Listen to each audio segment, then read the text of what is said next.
আপনাদের স্বাগত জানাই। আমি আমার রাজনৈতিক বিশ্লেষণ শুনবার জন্য একটা বছর পেরিয়ে গেল, প্রায় পেরিয়ে গেল বলাই ভালো।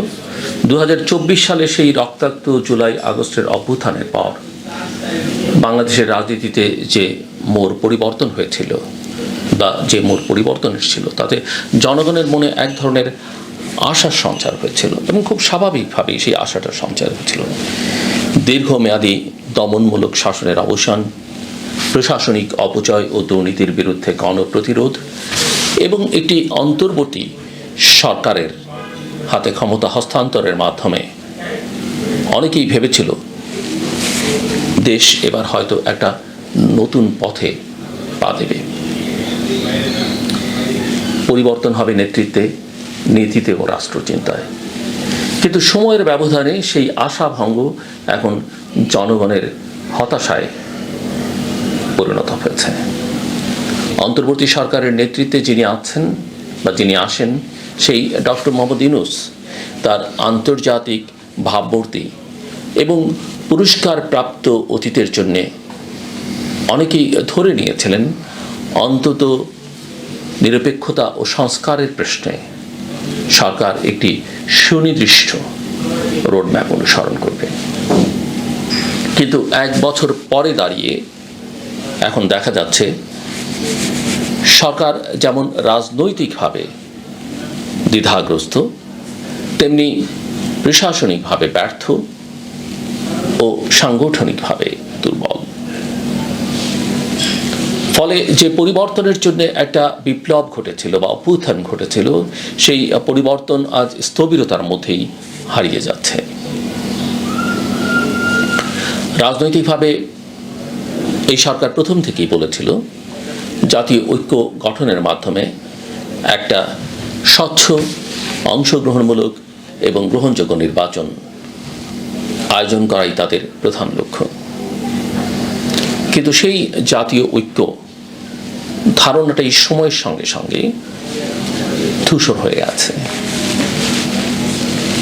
বিভিন্ন রাজনৈতিক দলের সঙ্গে সংলাপ হয়েছে, মত বিনিময় হয়েছে, কিন্তু তার কোনো কাঠামোগত বা প্রাতিষ্ঠানিক ভিত্তি তৈরি হয়নি। বরং অনেক দল আজ বলছে সরকার এই সংলাপকে সময় ক্ষেপণের কৌশল হিসেবে ব্যবহার করছে। আসলেই তারা ক্ষমতা ছাড়তে চায় না। অন্যদিকে সরকার বলছে সংস্কার বাস্তবায়নে সময় দরকার। এই দোটানার মধ্যেই সময় পার হয়ে যাচ্ছে।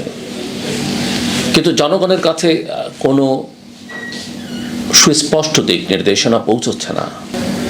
এই অনিশ্চয়তা আর সিদ্ধান্তহীনতার মধ্যে যেটি সবচেয়ে প্রকটভাবে সামনে এসছে তা হলো দেশের আইন শৃঙ্খলা পরিস্থিতির অবনতি, চরম অবনতি। বিচার বহির্ভূত গণপিটুনি, সাংবাদিক নির্যাতন, ছাত্রদের উপর পুলিশি দমন, নারী ও শিশুদের প্রতি সহিংসতা, এমনকি একজন সাবেক প্রধান নির্বাচন কমিশনারের উপরে প্রকাশ্যে মামলা তো হয়েছেই। এই সব কিছুই স্পষ্টভাবে নির্দেশ করে যে প্রশাসন কার্যত ব্যর্থ। রাষ্ট্র যেন নিজেই নিজের দায়িত্ব থেকে পিছু হটেছে। অপরাধী ধরা পড়ে না, মামলার অগ্রগতি নেই, বরং বরাবরের মতো দায় চাপানো হয় কোট আট কোট অজানা শক্তির উপর। এভাবে একটা অন্তর্বর্তী সরকার যদি সাধারণ মানুষের নিরাপত্তা নিশ্চিত করতে না পারে, তাহলে তার নৈতিক ভিত্তি আসলে প্রশ্নবিদ্ধ হয়ে পড়ে। এই পরিস্থিতিতে বিরোধী রাজনৈতিক শক্তিগুলোর কাছ থেকে একটি সুসংগঠিত ও যৌক্তিক অবস্থান প্রত্যাশিত ছিল। কিন্তু বাস্তবতা হলো আওয়ামী লীগের পতনের পর যেভাবে রাজনৈতিক শূন্যতা তৈরি হয়েছে তা পূরণে কেউই কার্যকর ভূমিকা রাখতে পারেনি। বাংলাদেশ জাতীয়তাবাদী দল বিএনপি দীর্ঘ সময় ধরে নেতৃত্বের সংকটে ভুগছে। তারেক রহমানের সংস্কারমুখী বার্তা এবং অভ্যন্তরীণ পুনর্গঠনের চেষ্টা যতটা উৎসাহজনক ছিল, বাস্তবে দলের মধ্যকার বিভাজন দৃশ্যমান নয়, অদৃশ্য, অবিশ্বাস এবং এলিট বনাম কর্মী বাহিনীর দ্বন্দ্ব ততটাই জটিলতা তৈরি করেছে।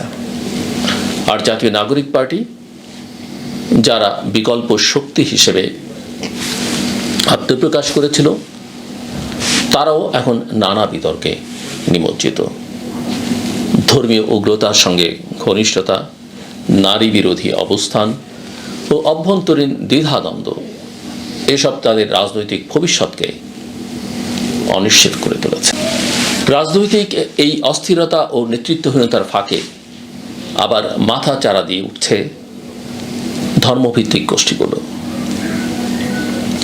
হেফাজত, জামায়াত ও বিভিন্ন সালাফি কওমি জোট আবার সক্রিয়ভাবে মাঠে নামছে। তারা একদিকে যেমন নিজেদের আন্দোলনের উত্তরাধিকারী হিসেবে তুলে ধরছে, অন্যদিকে সংস্কারের নামে দেওয়া বহু প্রস্তাবের বিরুদ্ধেও অবস্থান নিচ্ছে। এসব গোষ্ঠীর প্রতি সরকারের নীরবতা বা মাঝে মাঝে কৌশলগত নমনীয়তা ভবিষ্যতের জন্য নতুন বিপদ ডেকে আনতে পারে। কারণ একবার যদি মৌলবাদের রাজনৈতিক প্রক্রিয়ায় বৈধতা পেয়ে যায়, তাহলে ভবিষ্যতের কোনো সরকারই আর তাদের প্রতিহত করতে পারবে না। সরকার যেসব বিষয়ে সংস্কারের ঘোষণা দিয়েছিল, সংবিধান সংশোধন, অনুচ্ছেদ ৭০ বাতিল, তত্ত্বাবধায়ক রূপরেখা, রাজনৈতিক দলের নিবন্ধন প্রক্রিয়া সহজীকরণ, ছাত্র রাজনীতির নীতিমালা, সংসদীয় কমিটির জবাবদিহিতা, নারীদের জন্য আসন সংরক্ষণ এবং স্থানীয় সরকারের ক্ষমতায়ন, তার কোনোটি এখনো বাস্তবায়নের পথে অগ্রসর হয়নি। জাতীয় সংস্কার কমিশন একটি আড়ম্বরপূর্ণ ঘোষণার মধ্যেই সীমাবদ্ধ থেকেছে। জনগণ দেখতে পাচ্ছে না কোনো কার্যকর ফলাফল, বরং প্রতিটা ইস্যুতে দ্বিধা, বিলম্ব ও অগ্রাধিকারের অভাব স্পষ্ট হয়ে উঠছে। সময় গড়াচ্ছে, কিন্তু সরকার যেন নিজেই জানে না তার পথ কোন দিকে। এই ধরনের রাজনৈতিক অস্থিরতা ও প্রশাসনিক ব্যর্থতা আন্তর্জাতিকভাবে বাংলাদেশের অবস্থানকেও দুর্বল করে তুলছে। যুক্তরাষ্ট্র, ইউরোপীয় ইউনিয়ন, চীন, ভারত প্রত্যেকেই আলাদা দৃষ্টিকোণ থেকে পরিস্থিতি পর্যবেক্ষণ করছে। যুক্তরাষ্ট্র স্পষ্ট বার্তায় বলছে, অবাধ নির্বাচন চাই। ভারত প্রকাশ্যে মুখটা খুললেও অভ্যন্তরীণ স্তরে উদ্বিগ্ন। চীন সুযোগ নিচ্ছে কৌশলগত সম্পর্ক দৃঢ় করতে, আর আরব বিশ্ব ধর্মীয় ঐক্যের দোহাই দিয়ে নিজের প্রভাব খাটাতে চাচ্ছে। এই বহুমুখী চাপ ও প্রত্যাশার মধ্যে পড়ে বাংলাদেশের কূটনীতি আজ দিগ্ভ্রান্ত ও জবাবহীন। সবচেয়ে করুণ যে বিষয়টি, তা হলো জনগণের অবস্থান।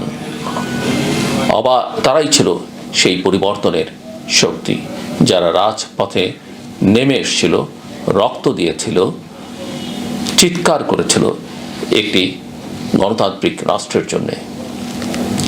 আজ তারাই সবচেয়ে বেশি হতাশ। তারা দেখছে ক্ষমতার রং বদলেছে, কিন্তু ক্ষমতার ব্যবহার বদলায়নি।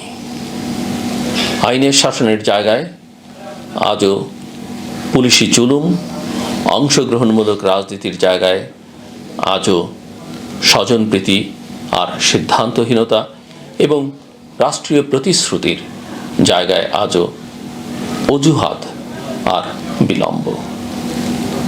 এই হতাশা থেকে যদি মানুষ বিশ্বাস হারিয়ে ফেলে, যদি তারা মনে করে এই পরিবর্তনের কোনো মূল্য নেই, তাহলে ভবিষ্যতের জন্য তার চেয়ে ভয়ানক বার্তা আর কিছুই হতে পারে না।